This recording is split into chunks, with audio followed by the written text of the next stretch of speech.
Oh, what's going on? What's going on? Damn! On my way home, I'm on a long stretch in the highway right now. So I'm gonna do a quick video. It's gonna pertain to a UK fan. I guess it's a UK fan who commented on one of my last videos where I was talking about how Eddie Hearn was trashing the Showtime card. And so then he basically comes out and he says, there's nothing that's that I see on that entire schedule that's pay-per-view worthy. And he asks me basically, like, well, what do I see that's pay-per-view worthy? Since I name all the fights, and then, like Leo Santa Cruz versus Tank Davis as a pay-per-view, definitely Earl Spence versus Danny Garcia, definitely Tyson Fury versus Deontay Wilder, and the Charlo brothers, their fight. I said, like, for the hardcore boxing fan, that's pay-per-view worthy. Derenchenko versus Charlo. For the main event, with 3 belts on the line. Both fighters coming off spectacular wins. That's a pay-per-view fight for hardcore fans. To the casual fans, we're gonna see how many of them are actually interested in that particular fight. But I said, even with that one, I think that's more of, I think Showtime put up the money, for that fight, and those fighters are going to be paid handsomely for that card, and Showtime just trying to get as much money back as he can for that particular fight. Or it also might be because, for the fight to happen, might have, one of the parties might have wanted to have to be, pay-per-view, and not Derenchenko and not the Charlo brothers. You know what I'm saying? Our champion from the Dominican Republic, who shocked the world, stopped J-Rock, and took them damn belts. You know what I mean? His team, I believe, wanted it to be, they wanted to do a pay-per-view, and I don't think they were going to do this fight unless it was a pay-per-view. But either way, for the hardcore fan, absolutely, it is. Now, he said, I'm not going to pay $320, for 4 fights. There's no way in hell I'm going to pay for that. But this is the thing, it's not catered to you. Those fights are not catered to you. But those pay-per-views are not catered to you. They're catered towards the United States market. In the United States market, when it comes to boxing, everything we pay substantially more than you. When it comes to the gate, you guys will fill in 17, you put in 17, 20, 30,000 people into an arena. You know what I mean? But you got tickets as low as $5, $10. Our tickets could range anywhere from $50 to a few thousand. You know what I mean? Depending on the event, tickets could be expensive as $20,000 in the United States, $13,000 in the United States. It's a completely different market. And obviously, yes, when it comes to pay-per-views, it's substantially higher. It's $79, whatever it is. It's $75, $80. That's just what the normal rate is for pay-per-view. For a long time, it was 50, 45, 50, and it got raised up to 70. Now this is where it is. But, United people from the United States are accustomed to paying that.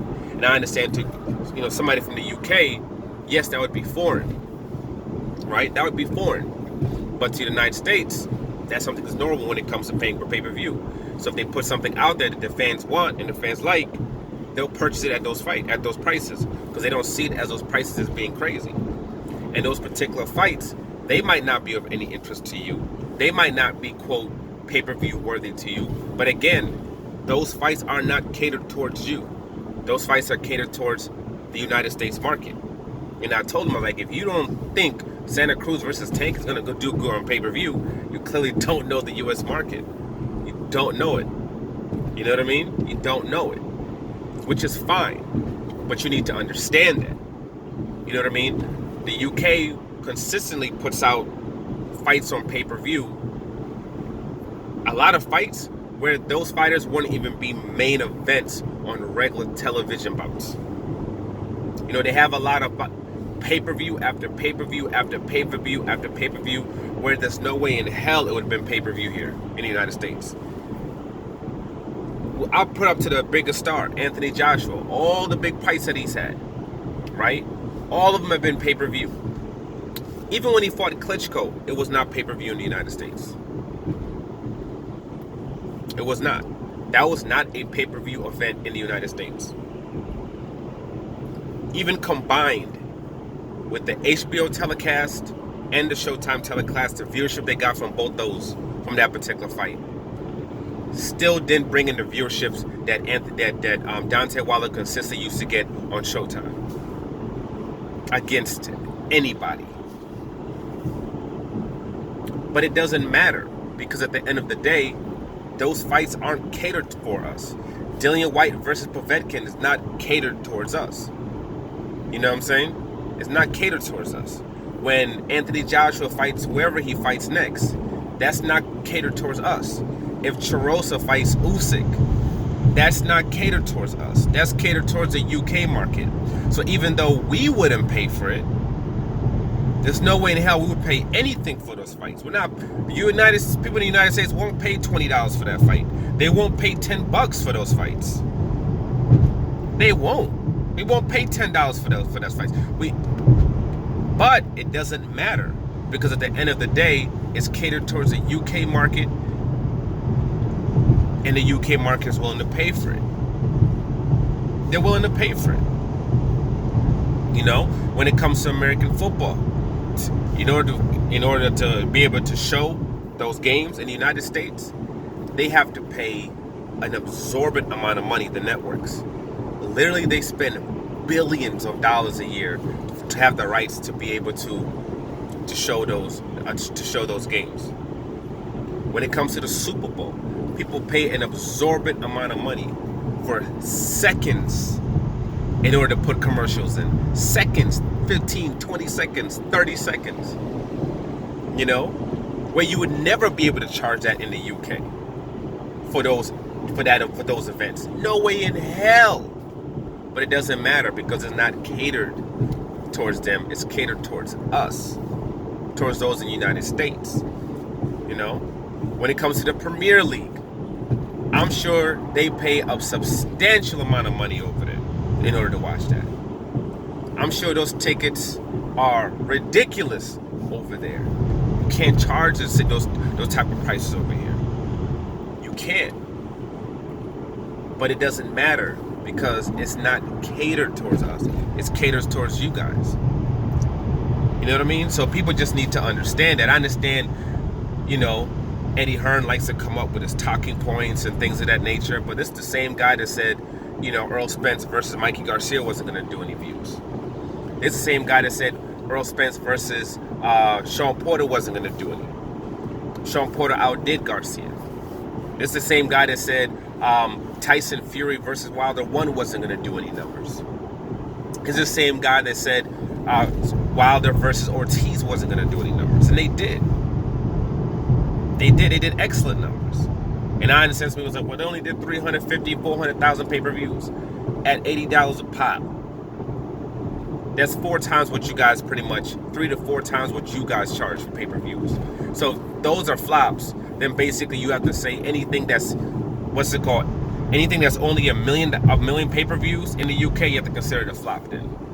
Unless someone is doing 2 to 3 million in the UK, fight's a flop then. It's a flop then. You know? Then it's a flop. You know, Eddie Hearn has been wrong when it comes to the United States market over and over and over again.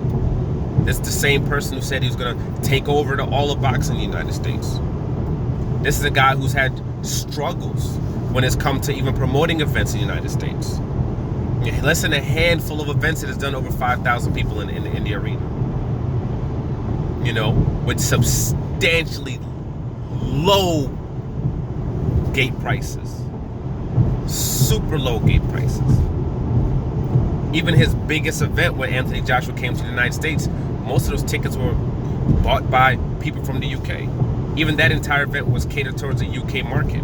That's why the whole purpose of that event was, hey, it's in New York, it's close to the UK. We don't have any price restrictions when it comes to the United States, so we can put up these prices extremely high, and these people from the UK will fly down there and they'll buy the tickets. And we only need 12, 13,000 of them to come buy the tickets. We don't need 70, 80,000 people in the arena because of what we're paying for these prices, for these tickets. And they were right, and they were able to make good money off of it by doing so.